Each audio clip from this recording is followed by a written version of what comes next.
Okay, welcome at our SurVision webinar. Flow. Flow is the central theme of our conference in September. It's not there yet, but we're getting ready for it. The concept flow originates in Lean and is also used in ITIL 4. One of the words closely associated with flow is continuous. And this only works if performance and velocity are optimal, or high at the least. Mark knows all about that. The flow in our conferences, unfortunately, was blocked a little by COVID-19. But we are ready to open the valve, and this webinar is the first example of that. So, in September, we'd like to see you live. Please enroll, visit our website, survision.nl. And now, I would like, with pleasure, to introduce Mark Smalley.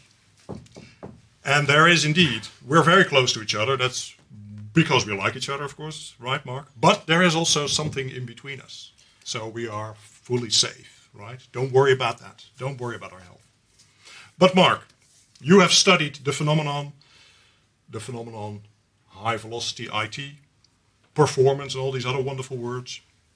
These things are now written down in a book, and you even wrote a book about the book. We're really curious as to what you can tell us about that. Talking about flow, there's also a flow between us and you at home. We have a Q&A. Please interact. Make yourself known. Ask questions. You know, it's just nice to interact. It's difficult these days, but you know, let's try to have as much interaction as we can. So we have some questions for you, and we want to know who you are, who participates. So we have a question ready for you. So the first question is open now. So the poll will be open. The first question, it feels like IT service management needs a little or radical or a lot. What do you think, Mark? Well, you know, that's a statement we're making.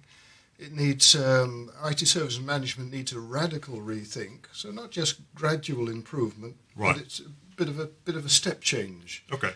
Because really, that's what the high velocity IT book is predicated on. Right. That things need to change significantly. Oh, right. Rather than just a not a little, continuous improvement. We're used to. We've done that for ages. Yeah. But it's now to make now the question whether we have to make a major change, and it will depend on your looking at the audience. Yeah. Depend on your particular organisation whether you think that's the case for you. Yeah. So keep pressing those buttons, ladies and gentlemen. We're really curious as to what you think. So radical change. That's Mark's thought on it. I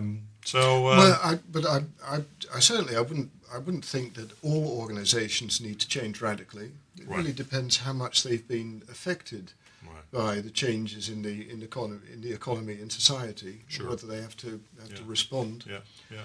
And whether digital technology plays a part in their response. It'll be interesting to see how. So I guess certain organizations are, they want stability, right? So they don't want to change. They are, well, I'm already very stable or something like that. So why would I change, right? Yeah, it's one of the ideas behind high velocity IT is that it's not as if high velocity IT is good and low velocity IT is bad. Right. It's got to fit into the whole scheme of things. Okay. If you're in a kind of an organization that has a natural cadence, which is not quick, it doesn't make any sense to have high speed. You mean it's like waterfall approach is okay for certain projects, but maybe not for. Certainly. I think that waterfall and agile is a false dichotomy. Yeah. There are some situations where, if you know the specifications up front, it's perfectly legitimate to apply waterfall approaches. Well, let's see. We've got so we've got some answers coming in. That's nice. Well, three quarters of the audience think that a radical rethink is needed. So pretty good. And we're talking about IT service management, right? Not just project management. So. Yeah, so we may also need to look at how our processes or practices, I should say, I think, in the words of ITIL 4, need to change. Right? And I think that what should change should be led by the things that people are struggling with, which is why I'd like to start the second poll question, which gets you thinking about what is the highest priority. Right. in your organization? Is it about making the right investments, making Yeah. valuable investments, Yeah. which are represented by effective functionality? So Right. what's the Right. functionality Yeah. that's Yeah. going to help you? Sure. Are you automating the right things? Are you building the right digital products? Are you doing it quickly? Mm-hmm. Are the systems resilient? Is that your, Right. you know, so is your main issue speed or resilience, or is it that wonderful thing that permeates all of ITIL 4, the concept of co-creation Right. between provider Yeah. and consumer? Mm-hmm. Because I don't deliver value to you as a consumer. Right. We do it together. Mm-hmm. You derive value from what I do by applying your. Though I have to say, resources. Mark, looking at the name of your book, High Velocity IT, I think you're just about speed, aren't you? No, certainly not. Oh, Certainly okay. not. No. Please explain to the audience. Yeah, no, that's something that needs a bit of qualification. Although the name High Velocity IT is, I think, from marketing purposes, it's pretty is a pretty sharp title. One, probably lots of people realise that velocity is not just about speed; it's also speed in a certain direction. Right. Yeah. Translated into our world, are you doing the right thing quickly? But it's more than that. Really, you could have called the book High Performance IT, because it's about these topics that we've got in the poll question. It's about resilience, co-creation of value. Can you assure conformance to whatever governance risk and compliance requirements that apply in your organization, your country? Sure. Or is it, and that's the final question in the poll, is it just about cost? Cost reduction. Yeah. So what's the what's your highest priority? In the meantime, I believe many of our audience have been pushing some buttons again. So I'm curious as to what's coming in. So, of course, it's much more than just speed, right? So it is indeed also functionality, or I believe utility is what it's called in ITIL. But also resilience, obviously. Yeah. So what sort of warranty stuff is also taken care of, right? If you look at utility and warranty, utility is about the first one, the effective functionality. Sure. What's the nature of the service that you're providing? Mm-hmm. How quickly are you providing that utility, that speed? Right. Warranty is about fitness. Utility is fitness for purpose. Yeah. Warranty is fitness for use. So something like resilience fits into, is it fit for use? Right. Yeah. Co-creation is an interesting one, because it's about are you deriving the value of the utility? Mm-hmm. And this is something that really frustrates me from time to time. IT people have built a great system, made it available to the users. Right. But the question is, are the users familiar enough with the functionality that's available? Right. Do they use it, or do they just stick to their old way of working? Mm-hmm. Do they understand the data that's being presented to them? Mm-hmm. You know, what's the meaning of the data? Can they assess its value? Yeah. Are they then using the data to improve their decision making? Okay. Because really, that's the function of information. It's about uncertainty reduction. That's what information does for you. It reduces uncertainty. In fact, we talk about IT, of course. That's our industry. Yeah. But I played around with the term URT. We could equally have been talking about uncertainty reduction technology. Yeah. Because that's what information does. Yeah. It reduces uncertainty. Yeah. So as in I, T, and U, T. Yeah. That's a nice one as well. So you got, are the users familiar with the functionality? Do they understand the data? Yeah. Are they using the data to improve their decision making? Mm-hmm. And finally, this is really the crucial one: is somebody acting on the decisions that were improved by data that was derived from those automated services? Yeah. So it looks like, or it sounds like, you're already talking about your book in detail, right? So it was published about 2 years ago. I think it was early last year. It was early. I'd finished writing it in July 19. Yeah. And it was delivered to Axelos for the copy editing and stuff like that, which was quite labour-intensive work. Mm-hmm. Yeah. Published in February, I think, February 20. Yeah. I immediately got the T-shirt made. Hope you like the T-shirt. Yeah. And the and the book about the book. Yeah, and I was mad enough to write a book about the book. Right. which it contains stuff that you could say, with the movie analogy, stuff that fell on the cutting room floor. Okay. Which wasn't included in the book. Oh, I see. And some thoughts that I'd developed after my deadline. And it gives a bit of the backstory. Tell you something about how the book came about. Yeah, please. It was really a sort of a crowdsourcing effort, because I spoke with about 50 people in total, asking them, what do you think should be in the High Velocity IT book? Gathering topics. I wrote about half of it myself, but engaged 22 other authors to contribute specialized bits in the book. Yeah. Dave Snowden, who some people may know, the guy behind the Cynefin framework, wrote a lovely piece about ethics. Nice. In fact, it contained one of the nicest sentences in the whole whole manuscript. About the need for organizations to monitor ethical behavior. Mm-hmm. He said, I'll try and see if I can quote him. He said, just as organizations track their cash flow, they should also monitor the flow of virtue through the organization. I thought that was such a great phrase, the flow of virtue. So are you doing the right thing? Continuous virtue, maybe? Yeah, well, we introduced. You mentioned it. Continuous is one of the key topics in High Velocity IT.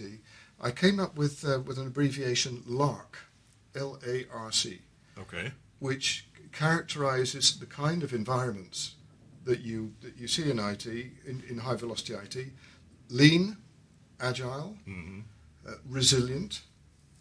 Looking at site reliability engineering, for instance, and continuous, LARC. They sort of characterize the approaches that people usually take in these environments. Right. Yeah. So let's see where are the polls? Where are the polls? The second question. You see if there's any answers coming in already. Of course, talking about continuous flow. I mean, we keep on talking. Obviously, we're very good at that. I think we make our money doing that. We keep on talking and talking until you start answering. In fact, one of the other continuous things in High Velocity IT, we came up with a piece on continuous business analysis. Right. Which is, I'm a very promiscuous person. Any conference that is interested in my stuff, I'll speak for. Mm-hmm. And I'm currently doing a bit of stuff for the business analysis community. Okay. And they are really struggling with the traditional roles that they have. The stereotypical business analyst who comes in with a piece of paper and asks you, now tell me, what do you do? Sure. And what can I do for you? What are your needs? Yeah. That doesn't work anymore. No. It's got to be integrated in roles like the product manager, for instance. So you're seeing it with other roles as well, like testers. Testers are shifting from a standalone tester to somebody who integrates that work into the daily work of Dev and Ops, and is more of a test coach than somebody who executes the test. And I think it's the same with business analysis. You're seeing that being seen as a more of a capability that you need to have in the team. Yeah. We often talk about multidisciplinary product-based teams. Yeah. And business analysis is part of that mix. Yeah. So it needs to go on continuously, right? It could be part of the the role of the product owner. I see. Yeah. Oh, that's because they need skills like business analysis, stakeholder management. Yeah. But they also need the authority to take decisions. Yeah. They also need the legitimacy to be taken seriously. Yeah. So you really need, for a product owner, you really need somebody who's actually worked on the coalface, who's dealt with customers, who knows what the product actually does. And this is where that continuous business analysis is pretty accurate. Yeah. So Okay. where's the Nice. how are we doing with the second poll question? You are answering, aren't you, at home? We're looking at our technicians to see if there's anything happening. But in the meantime, we could of course, talk a little bit more about certain elements in your book, such as the Dave Snowden that you just mentioned. He's of course also known for his book work on Cynefin, right? Yeah. By the way, we are now getting some results. So we'll get back to Cynefin in a moment. But let's look at what you're telling us. Yeah, what's the highest priority?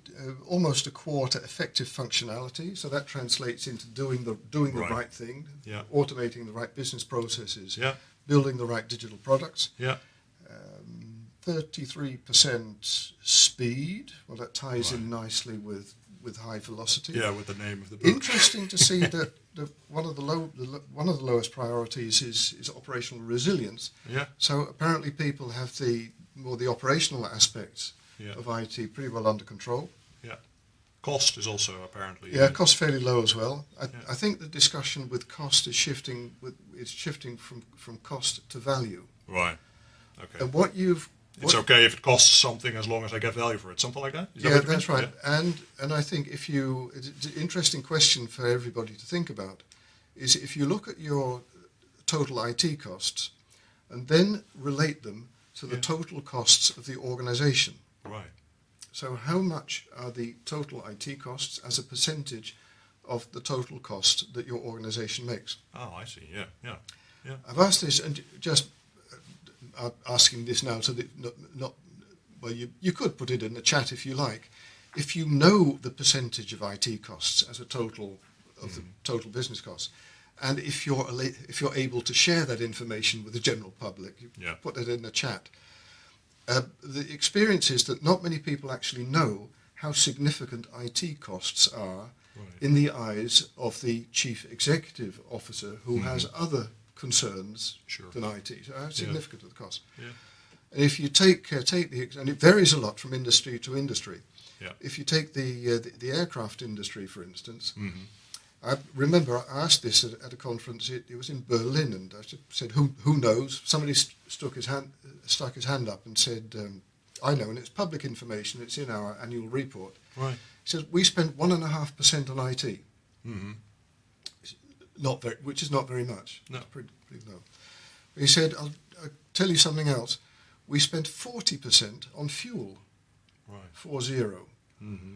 So you just imagine as the CIO, you go to the CEO of the airline. Yeah. You say, I've got an initiative to save 10% on our IT costs. He said, well, get the calculator out. Let's see, that's 10% of 1.5%. Yeah. Thank you very much. Yeah, we can do that. Whereas if you were to double your IT costs in order to get a reduction of 10% on your fuel costs, then you've got a business case. So I think it's shifting from cost to value. We have an interesting question coming in, by the way, so I think we could maybe look at that also, because I was also going to ask about that. But let's look at the ethics thing. So, Mark, what's your idea on the question? Delivery of reliable services, trust of management, and above all, trust of business. What's your idea? Well, it's a sort of a broad question. I'll summarise the major points that in fact, my summary of what Dave said in his piece over ethics. The virtue thing. Ending up with the virtue business. Well, almost. He said, because technology has an unprecedented impact on our economy and our society, we've got to take it seriously. Sure. Second statement is our actions will always have unintended consequences. Right. Could be positive, could be negative. We don't know. Yeah. When we do things happen. Painfully, we are responsible for our actions. Yeah. So we have to take responsibility for our actions. Now that leads to his thought that we have to monitor the flow of virtue through the organization. Mm-hmm. And finally, that ethics should be a core part of the education of IT professionals. Right. Right. Instead of just an add-on. Yeah. Okay. I'm pleased to say that it's now a modest part of the ITIL High Velocity IT qualification. Right. But at least it's on the agenda. And Yeah. I think more importantly, Yeah. people are starting to talk about it.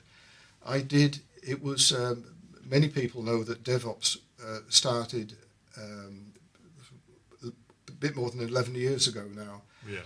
On the 10th anniversary of DevOps, Patrick Dubois, who came up with the term DevOps, Yeah. by accident, Yeah. by the way. He had to come up with the name for the conference, and he was playing around. I believe he was playing around with the concept of Agile Systems Administration. All right. Yeah. As a working title for what he was talking about. Yeah. But it was a bit clunky, so he shortened it. He said, call it DevOps. So DevOps was accidentally launched, and after that it sort of Stuck. went off, and people are studying these 6 letters, trying to look for some sacred meaning in it. Yeah. Whereas it's just a term that he came up by accident. Yeah. Anyway, at his 10th conference in Ghent in Belgium, Right. I suggested to do an open space on ethics. And I got a pretty good response to that. People wanted to do that, so we had that session. Yeah. And you see that people are really struggling with the topic. One of the things they discussed was, do I have, as a practitioner, as an IT practitioner, do I have enough visibility on what actually happens with my work? Right. I'm sort of a bit nervous about the concept. Do I want to be involved in this kind of organisation? And one of the examples that often comes up is the Boeing 737 MAX tragedy a few years ago now, where software played a crucial part. You just imagine you're the software engineer writing the code which played a part in that area. Are you aware of possible consequences of your work? Yeah. Do you have concerns? Do you feel comfortable? And I was touching on the topic of psychological safety, which is one of the things in the book as well. Yeah. Do you feel comfortable voicing your opinions to your managers? Yeah. Or do you feel that's going to harm your career or reputation? Do your managers listen? Do they actually do something with it? Yeah. So that's and people are really struggling with these kind of issues. Yeah. And in discussions we've had about ethics, and I think this is not just in high velocity, not just in IT, but ethics in general. Yeah. You always come up with messy answers. Right. It's the least bad option you're going for. There are ethical frameworks that some industries have and some companies develop, but they only give you sort of rough guidance and stuff to think about. We have to discuss these issues and decide and take responsibility for whatever action we as peers think is responsible. So that's a bit about ethics. So I hope that's so. What have we got? Anything else? Yeah. Okay. Please coming in with questions, but we also have some slides. Let's move on to the final poll. Right. The third poll question, indeed. Yeah, and that's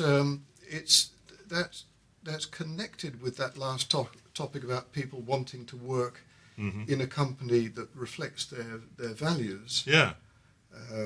Where there is safety and all that. So, question to the audience is: in your current working environment, do you feel that your work is meaningful enough and rewarding enough? Right. Not necessarily in a monetary way. Sure. But do you get satisfaction out of your work? Yeah.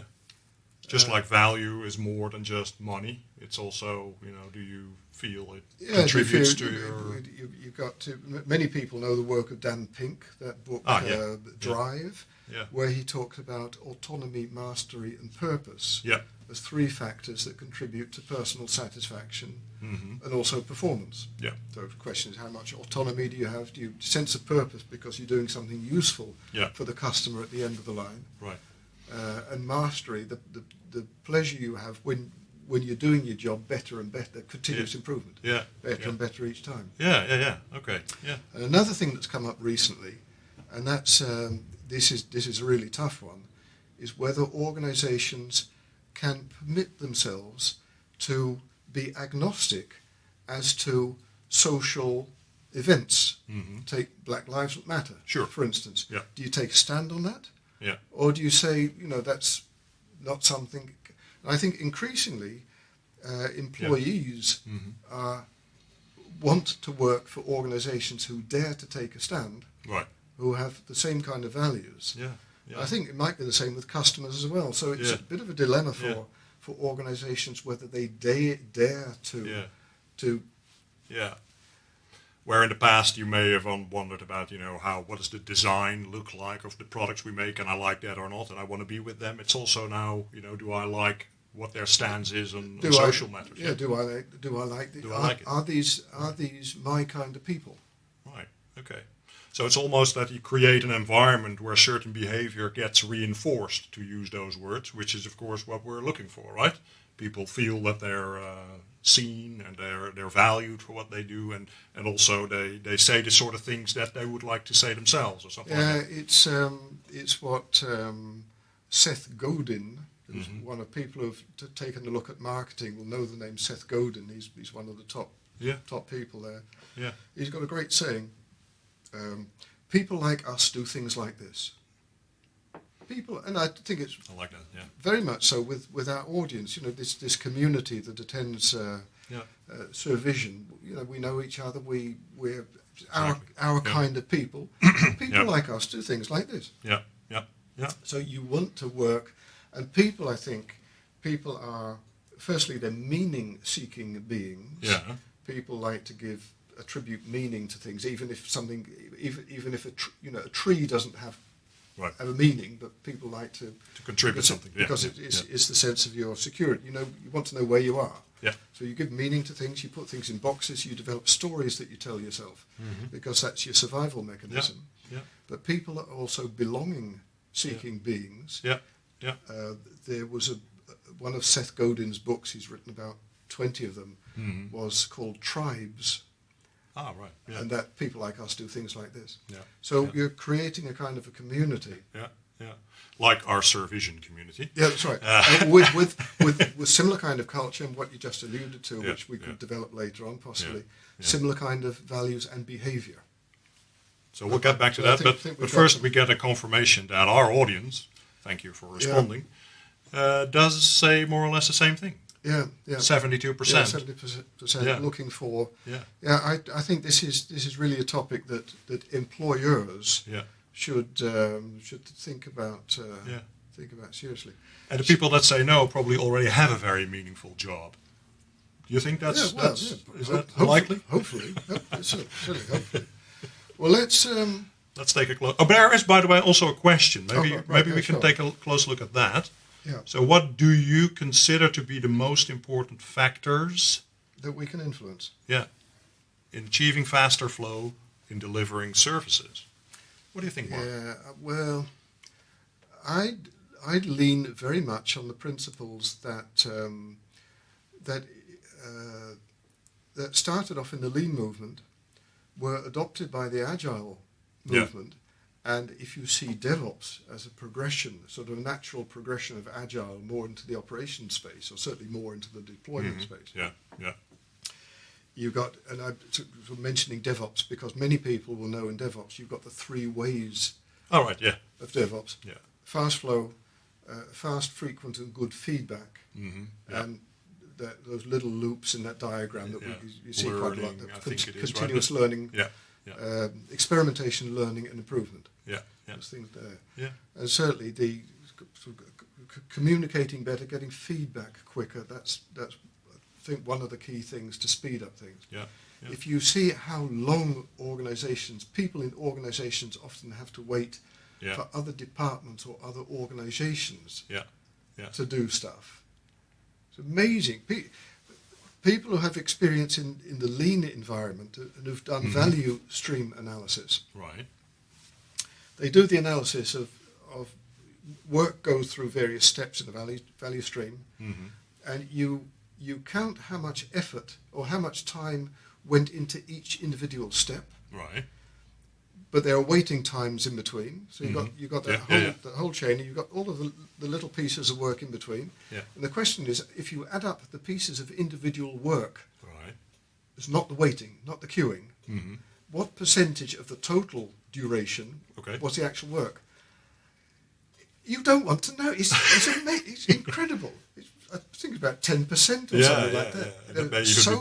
So much waste due to just waiting for. So you get speed up that feedback. There's by the way some interesting people. We know you, Jan-Joos Bouwman. We know you, Jan van Brink. Thanks for interacting. We love you.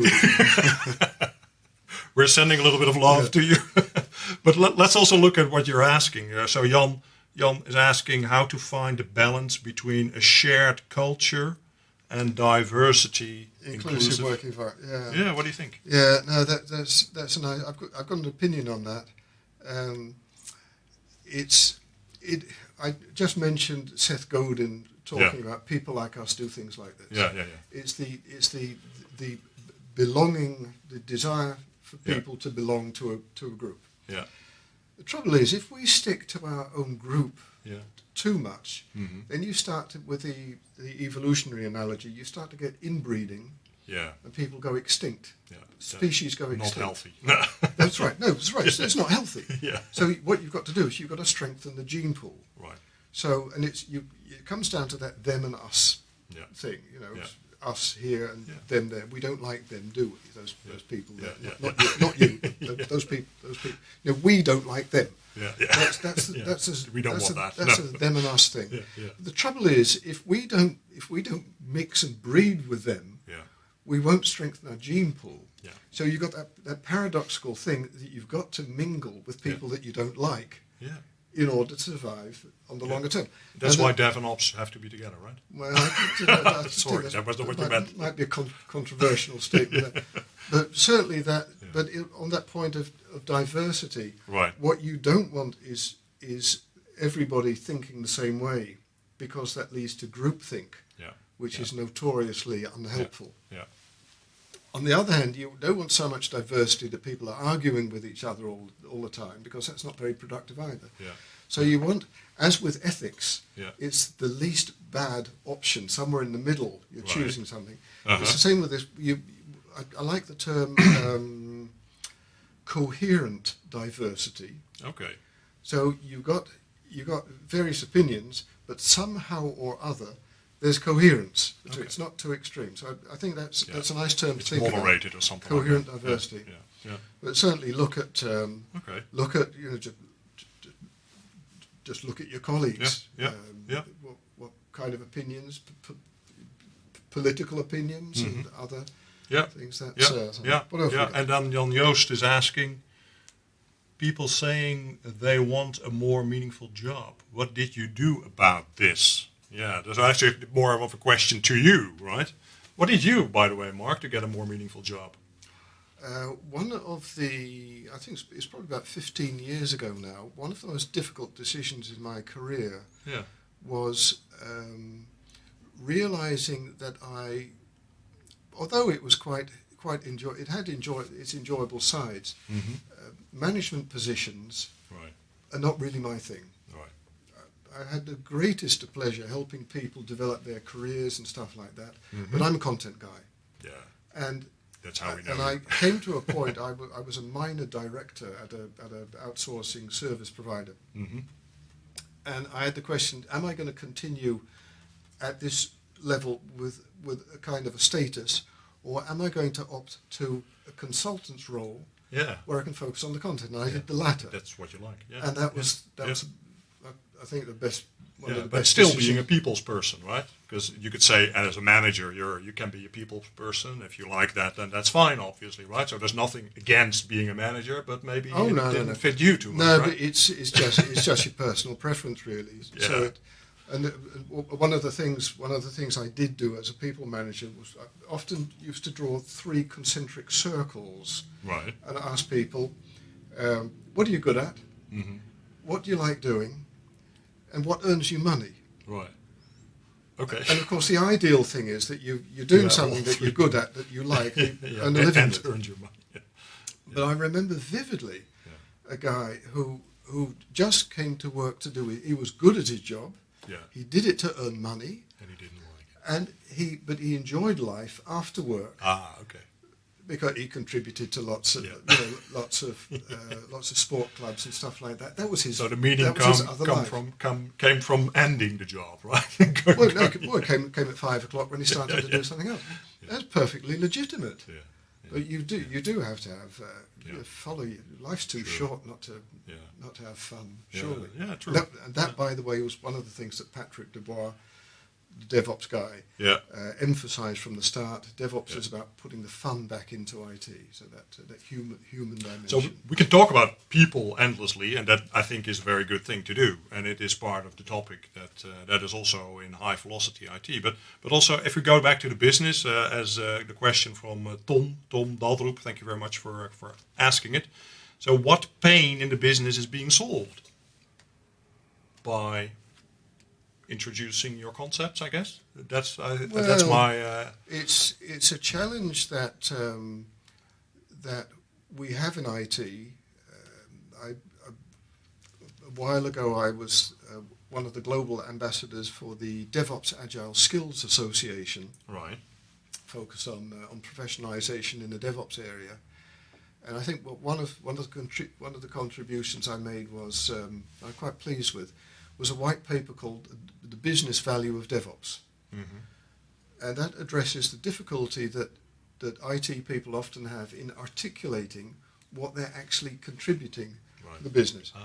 And it's, you might, have you seen The Wolf of Wall Street? Yeah, I have. You remember that sell me this pen? Yeah. Sell me this pen story where at the sales seminar where you're challenged to sell a pen, and people make the error of focusing on the features of the pen. It's a great black pen; it writes smoothly. Yeah.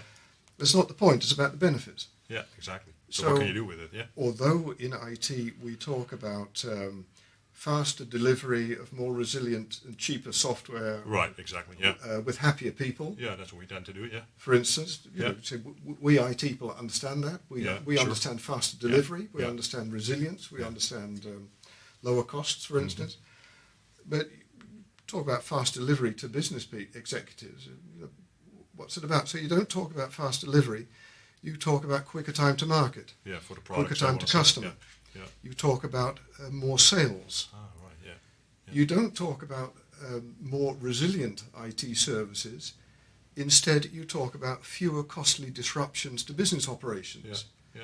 You talk about a better customer experience, at least if you're talking about an external, the website, for instance. Yeah. Better customer experience, which translates into higher margins. Okay. Now that's an interesting one.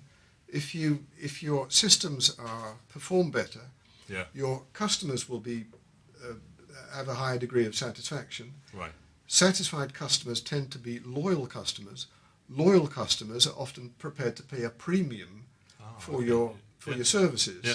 So you can translate that into less price pressure. So you can maintain. So you've got the first one is more revenue. The second one is higher margins. Yeah.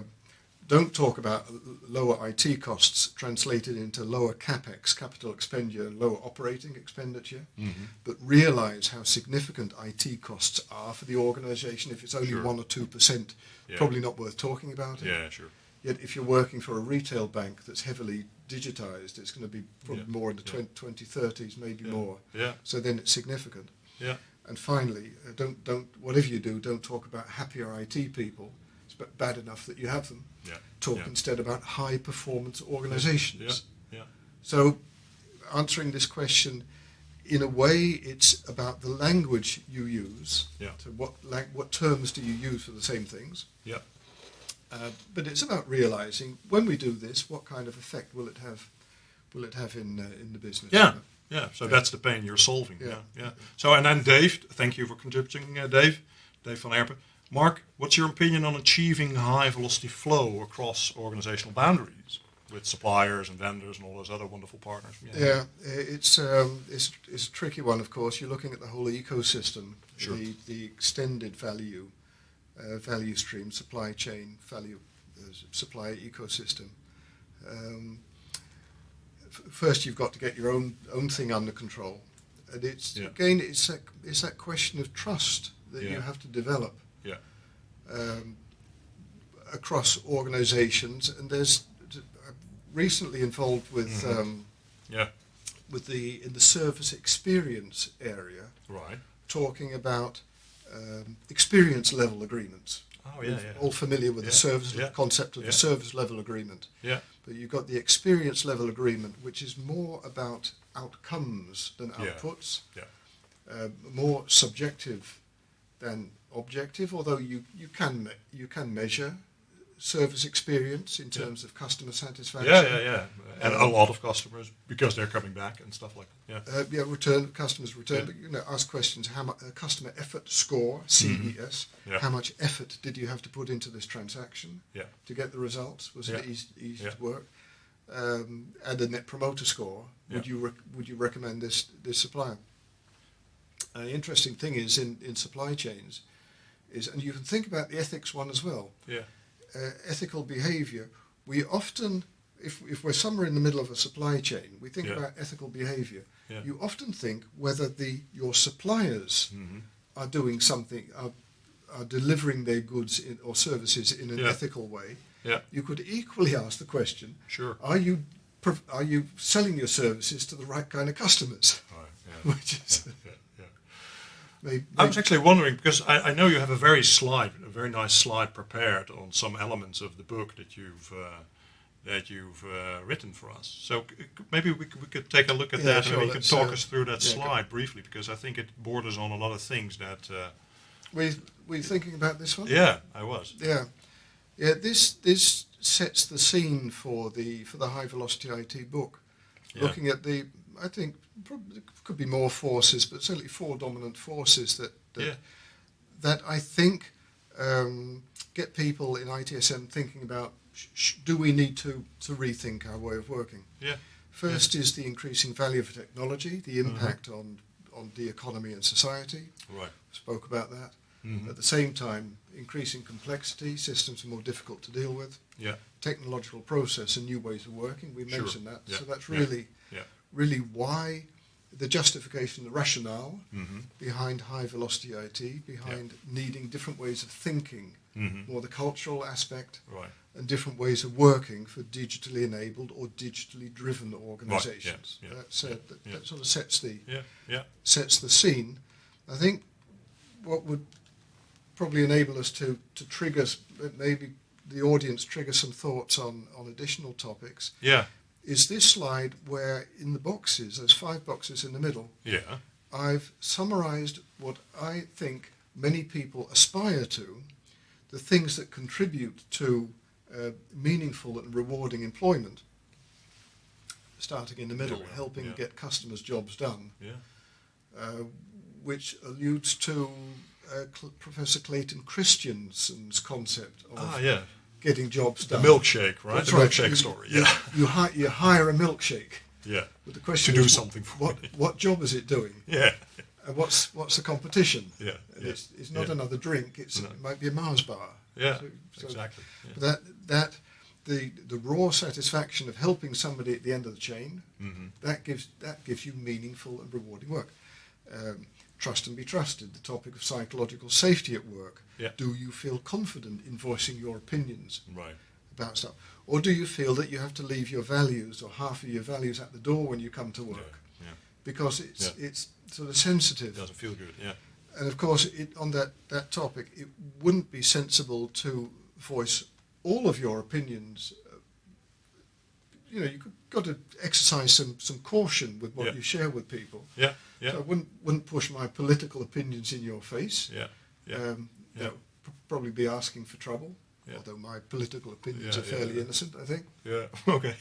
Fairly mainstream. Let's not go there. So you've got to be careful with things, but just with ethics, there's an area in between. The Goldilocks area where it's not at the extremes.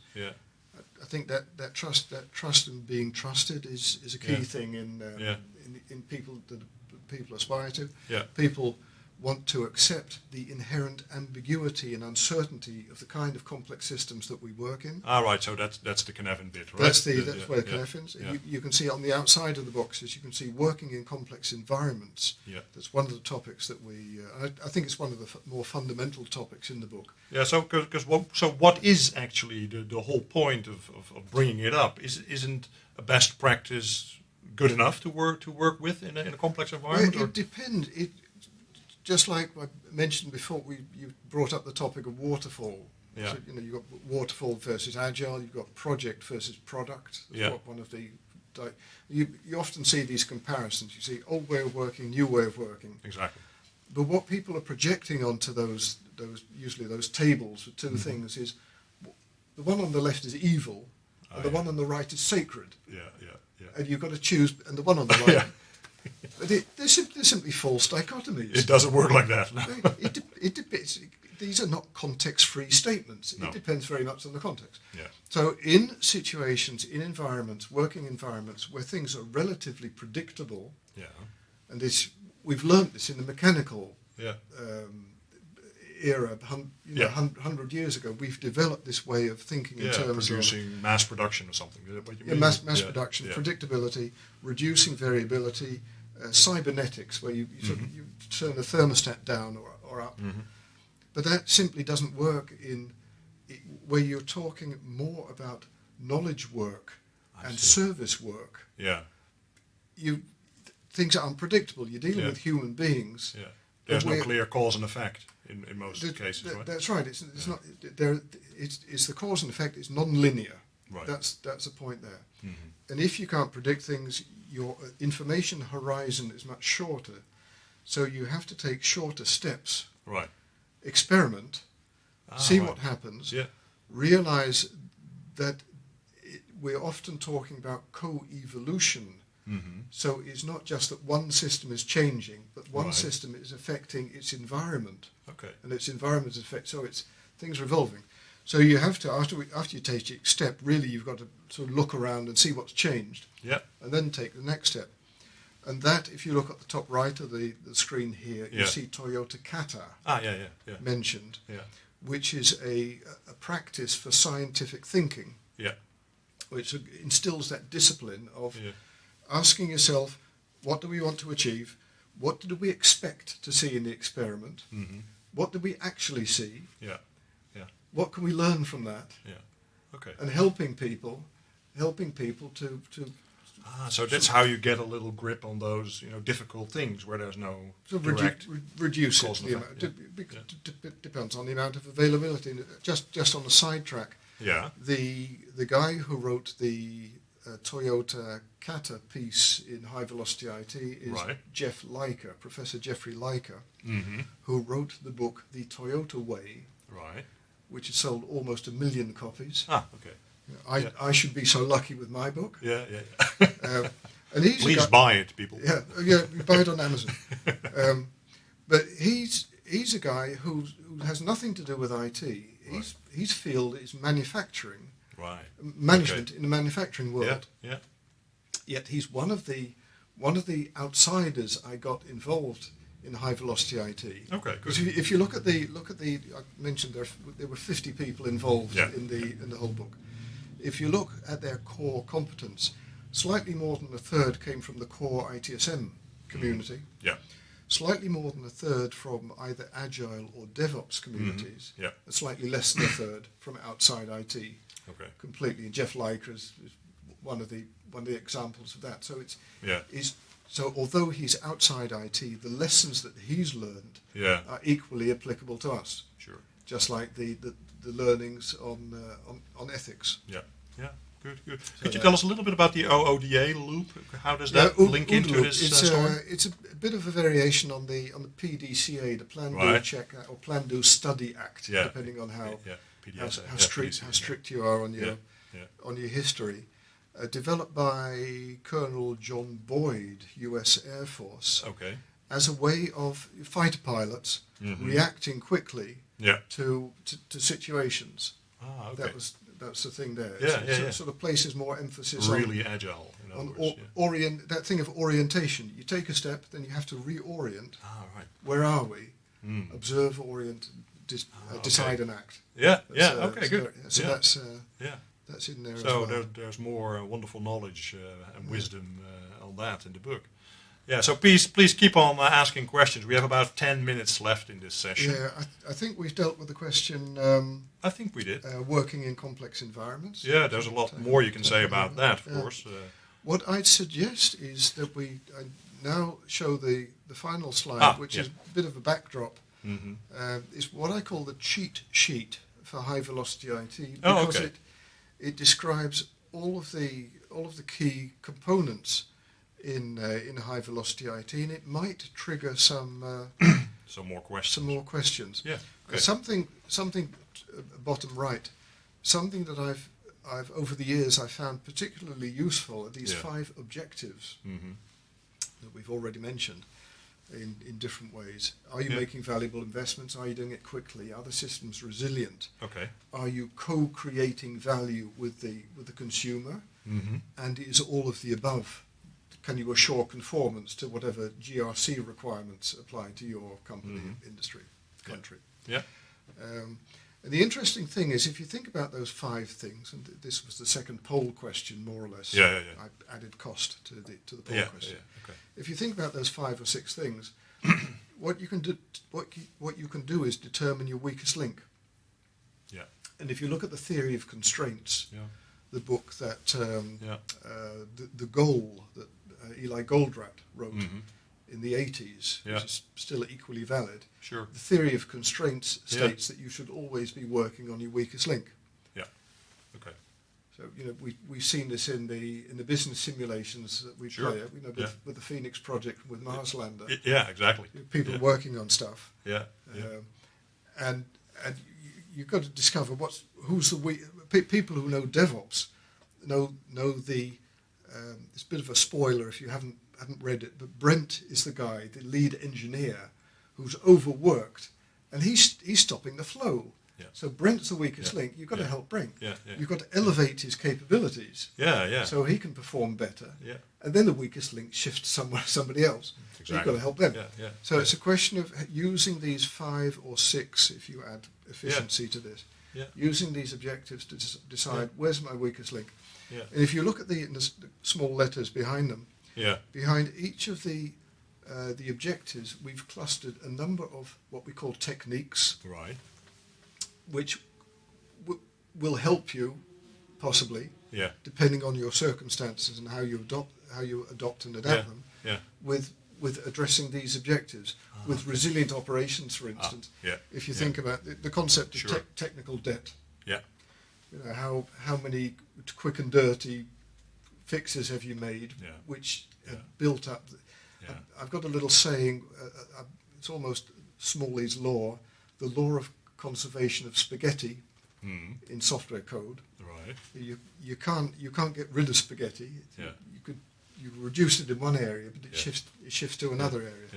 So but by the way, talking about, because Agile is also on the list, there was a question coming in, I think was referring to the previous slide, but has a direct relationship with the point in Agile, reconstructing for service agility, which is also a topic that you it's one of the key. What can we say about that? One of the key topics. It's a bit of a mouthful, reconstructing for service agility, but it's really about that whole concept of IT service functions radically rethinking, which is the first poll question we had, radically rethinking the way they think about their belief system. For instance, the belief that change is bad, and therefore that we should reduce change to a minimum. Whereas developers say speed is good.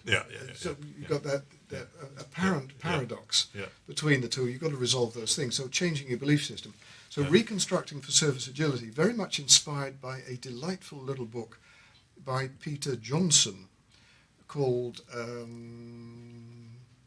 Making Light Work. Fabulous book. Peter Johnson. He's retired from the IT service management industry. But he was way before his time. He presented this stuff and nobody listened to him, but they are now. And I've gratefully adopted his thoughts, suggesting that you should place more emphasis on, or less emphasis on predetermined process, but give people more autonomy. Give people the people who actually understand the job, give them the authority to take decisions. All right. Yeah. That's one of the three things. Look much more at values that people have. Yeah. And I've forgotten the other one. I have to look it up in the book. It may come up. Yeah. May come back. The idea is to just like DevOps deconstructed system administration and built it up from scratch again. Yeah. It's the idea that we should do this similar kind of thing. Yeah, good. And by the way, suggested by one of our friends out there, if we add ethical to the approaches, then we have clear. Oh, that's nice, right? Did you think about that one? What's that? So we have lean, so we have continuous, lean, ethical, agile, and resilient. Very, no. Yeah, very good. Thanks for that, Philip. That's a nice one. We have an interesting question that is coming in from Jan Joost. Thanks again for your question. How do you reconcile that with the current trend to put more emphasis on a higher level of supplier management we see coming from the risk management domain? Trust and be trusted. It depends very much on the kind of relationship that you have with your suppliers and partners. Yeah, sure. We often talk about suppliers where there's less trust and partners where there's more trust. Yeah. And that really is a challenge to find something that connects two parties. Is that output and outcome and the experience level agreement kind of area? Can you find common ground? And it's easier within one company, because in the end, although it might be one department's budget versus another, they might be fighting for the same budget, but it's still one company. But when you've got two commercial companies, they've got a short-term commercial interest to, I want more money from you, you don't want to give it to me. But longer term, we want a sustainable and a profitable relationship. But it's a tricky thing. If you have a look at, not at High Velocity IT, but one of the other ITIL 4 books, the Drive Stakeholder Value book, there's a lot of work. It's a great book. I'm becoming fonder and fonder of Drive Stakeholder Value. They put a lot of effort into exploring the kind of relationships that you need for different circumstances. So I think it's that depends statement. It depends on the context. I think in some situations you will have a very business-like relationship, a non-low trust relationship. And by the way, you got another one with lots of services moving to the cloud, with big cloud service providers who are completely, they're anonymous. You are not as an individual client. They can't treat you as an individual. Sure. And and as an individual, you have absolutely no bargaining power. With the enormous companies. I joked with some people recently, and they took it in the best of spirits because they're cloud service providers. I said, what we really need in ITIL is a new practice, dictator management. But it's true, because if you got such a utility, commoditized service, you dictate the terms, and as a consumer, you take it or leave it. So how do you deal with that? Well, actually, to be honest, Mark, time flies when we're having fun and we're with friends. So it's the hour just flew away. We're at the end of the hour, and it's been great talking to you, listening to what you have to say, and of course, Mark. But of course, when we ask you people, of course, we would love to see you in September at the conference that we're ready to have in Utrecht, Kinevision, same place as Kinepolis, same place as No, I was going to say last year, which isn't exactly true because last year we had to skip it. But okay, 2 years ago we were in Kinopolis. Would like to see you there again. And in the meantime, maybe if you want, please interact with us. If we need another one of those webinars, in the meantime, please let us know. And then more generally, or generically, give us a little bit feedback on did you like the session. So please let us know these things, and we'll use that. Thanks very much for watching. If you'd like to continue the conversation, we've got plenty of social media channels, and I'd be most happy to contribute. So thanks. That's lovely. Thank you very much, Mark, for your insights, and we'll see you again, right, in September. So, people, thank you very much for attending.